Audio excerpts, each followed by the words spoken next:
there, I'm Sandy Kreisberg, the HBSGuru, and this is my fellow in arms and best buddy, John Byrne. You want to introduce yourself, John? Indeed, I'm John Byrne with Poets&Quants. Welcome to another edition of Handicapping Your MBA Odds.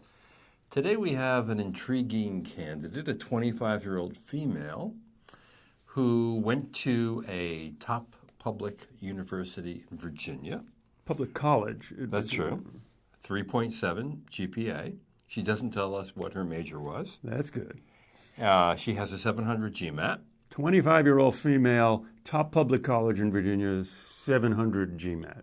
And for 2 years, she's worked for a startup. It seems like a marketing startup that advises large companies like Unilever, Google, and Frito-Lay how to market to the Hispanic and multicultural consumers in the U.S.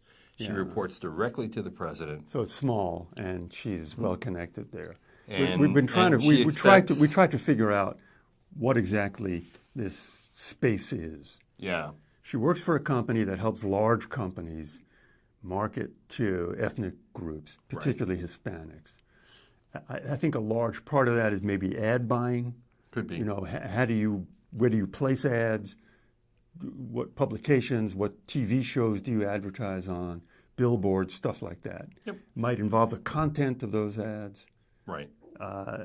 Okay, so that's what she does. And she says that although our company is small, we are seen as thought leaders with total market strategies. We're not clear what a total market strategy is. Well, if I had to guess, I would say it's a strategy that involves the content and the placement. So we'll tell you what to say, and we'll tell you where to say it. Yeah. That sounds like a total market strategy. That makes sense. Yeah. And her goal is to be a brand manager who progresses to a top marketing role.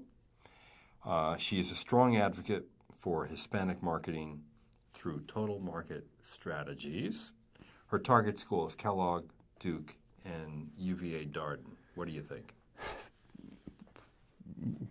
What's a brand manager in this context? Well, you know, a brand manager. So she would. That's a classic marketing job at a CPG company. Yes, that I understand. If you're the Cheerios brand manager, right, that's a big job. Yep. You're responsible for Cheerios, making Cheerios, new kinds of Cheerios, selling Cheerios, Cheerio, discount coupons and stuff. But what does it mean to be a brand manager in an advertising firm? I guess aside from the fact that you have the Frito-Lay account, maybe that's what she means. Yeah, she's not saying she wants to be just a brand manager. So probably in a CPG company, I would think. So she also expects to get a glowing letter, a recommendation letter, from the president that she reports to. Okay, I'm going to go back to this because I thought you wanted to stay in this total marketing thing. But if you're saying my goal is to be a brand manager, that means if we had this woman here and I said, name someone who has a job you want, and she said, Estelle Estrada, who is the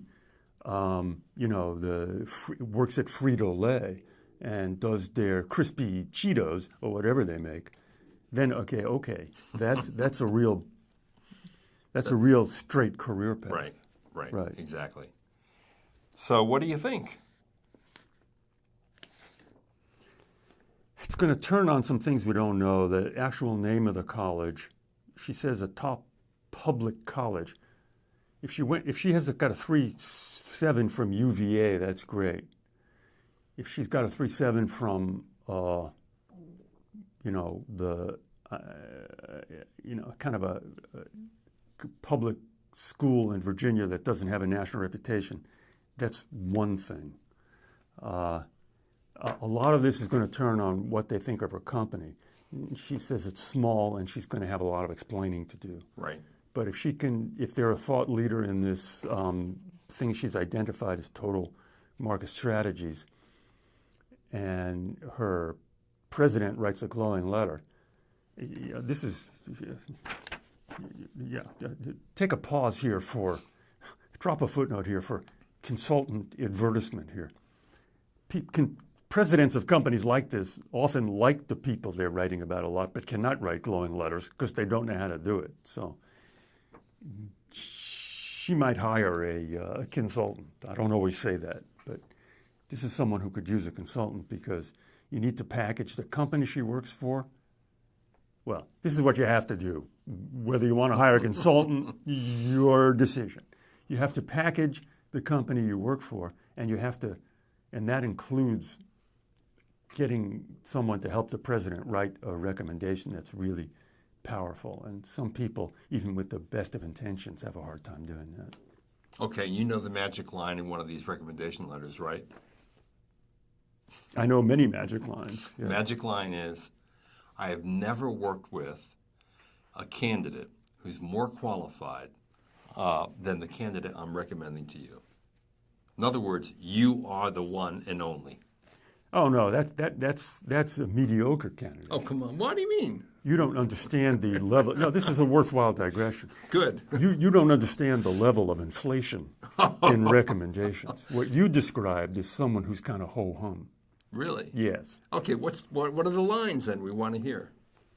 My name is Joe Blow. I have worked for X, Y, and Z for the past 35 years. During the course of that time, I have worked with 68 people in the applicant's peer group.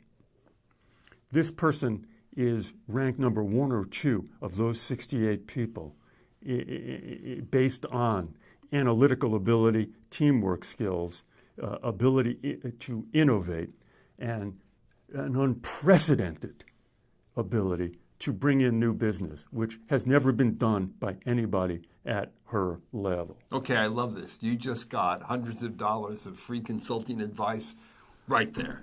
I'll say. Do you see what he was trying to? Even John Byrne doesn't know how to write a recommendation.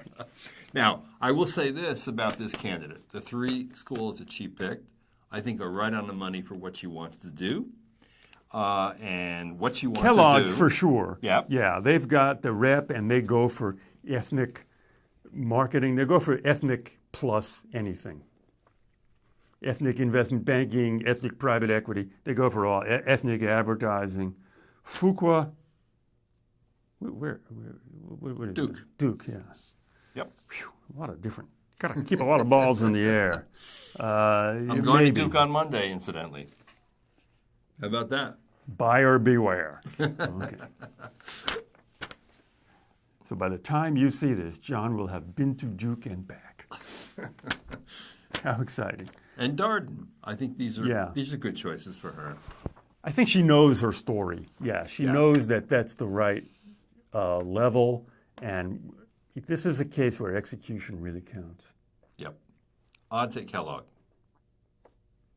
A lot of unknowns, but let's say she executes in a serviceable way. How's that for a consultant term? I like that. Yeah.